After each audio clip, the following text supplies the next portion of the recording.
Hello everyone, Assalamu alaikum. I am Adil and today we're going to talk about the IELTS exam and my experience with the exam. I gave my IELTS in April 2019 during my internship right after medical school, and I gave it because it was a prerequisite for my PLAB 1 exam. It took 1 month to prepare for the exam and I scored 8.5 out of 9. Now, the only resource that I used for the exam was ielts-exam.net. Nothing else. They explain what the IELTS exam is and what sort of what components you will have in the exam, what sort of questions you'll have on the exam, and they also have 8 or 9 practice tests and mock exams which are timed, and they are perfect. They were the only thing that I needed to clear the exam. So one thing that you all must be wondering if you have this exam coming up or if you plan to give this exam soon is exactly how much time you need for the exam. Now, I think that is pretty subjective. That depends from person to person, and the only thing that matters is your academic background. You must have read through a lot of experiences on Facebook about people giving it in a week, who took a month, who took even 3 months because they just wanted to make sure. So what I can do is tell you a bit of my own academic background, and hopefully you would be able to relate with me in a better way. So I went through the IGCSE system and gave O levels and A levels. During the O levels, I gave the first English as a first language course, and I scored an A in that. And fast forward to a few years later, after A levels, I gave my SATs, my SAT 1 exam, and I scored 2020 out of 2400. And I also gave my TOEFL exam, and I scored 126 out of 140. And then came the IELTS. So, what else should I tell you? Bruh. So you already probably know what the IELTS exam is, and that it has 4 components. There's listening, reading, writing, and speaking. One thing that I should tell you though is that the first 3 components could be on one day, and the speaking component could be 2 days later or one day later, which was the case with my exam as well. So they're going to call you again for the speaking test later on. There are some tips that I want to share with you about the exam. So for listening, there's not much that I can tell you apart from the fact that they have a British accent. They can also have an Australian accent.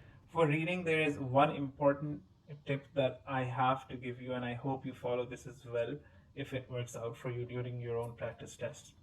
That just read the first line of each paragraph, then read all the questions, and then go back to the paragraphs to find the answers within them. That saves a lot of time. It worked for me as well. I scored 9 out of 9 in reading, so I highly recommend you would do that. Then after reading, we have what do we have? We have writing. So in writing, you're going to have 2 sections or 2 essays that you're supposed to write, a 150 word and a 250 word essay. For that, the tip that I can give you is just to have an idea about how many words that you fit in one line on average. So could be 6 words or 7 words. That way you can have an idea about how many lines you have to write to be able to have the 150 or 250 word count in your essay. And make sure that you understand exactly what they ask you to do. They could ask you whether or not you agree with this statement, so you have to tell them about points for agreement, points for disagreement, and then your own opinion.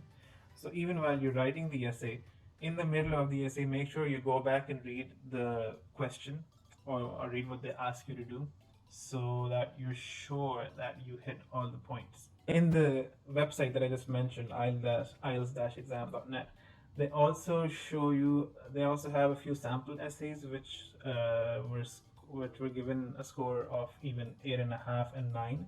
So you can read those essays and understand what it is that you need to do to be able to score better. Then you have the speaking exam. For the speaking exam, like I said, it's on a different day. And so on the day of the exam, you just need to make sure that you're not nervous. If hand gestures help you get that nervous energy out, do that. If leaning back on the chair a bit helps you, do that. But just remember, when you're in the exam room, the only thing that's going to be there is the examiner who's going to be talking to you.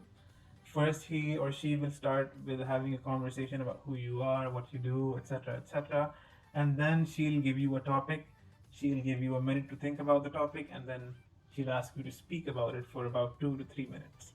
So remain calm, speak slowly, but make sure that you're giving yourself enough pauses to think of different things during those 2 to 3 minutes as well.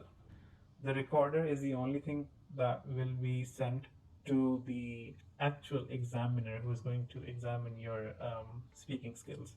So it's really just about the recording, so you don't have to worry about exactly how you're sitting or if your hands are here or there. If you are doing your IELTS, giving your IELTS for the PLAB exam, then you just need to know that you could go for either British Council or the AEO. Both are different organizations that give the same exam. There are many theories that AEO might be a bit easier, but I have no idea. Oh, yes. And one last thing, academic.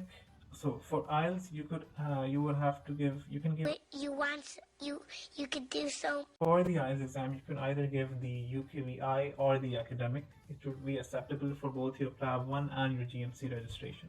This video still leaves you with a few questions. Please let me know in the comment section and I can answer those questions as soon as I look at them. And like, subscribe, click the bell icon. I'm hoping to make a video on PLAB 1 and PLAB 2 as well in due time.